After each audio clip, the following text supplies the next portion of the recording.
আজরাইল, আমি জানি রে সাকরাতুল মৌতের মতো এত কষ্ট আর কিছুই নাই।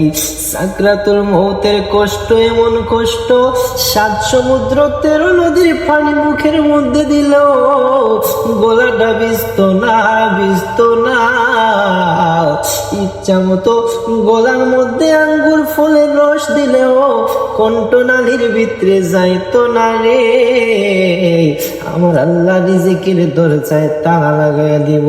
আমার নবী কয়, আজরাইল, তোমার সঙ্গে আমার বিদায় কথা হলো।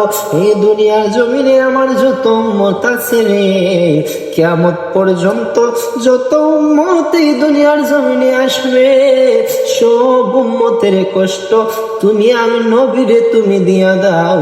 এরপরেও আমার উম্মতের কষ্ট আমি নবী সহ্য করতে পারবো না।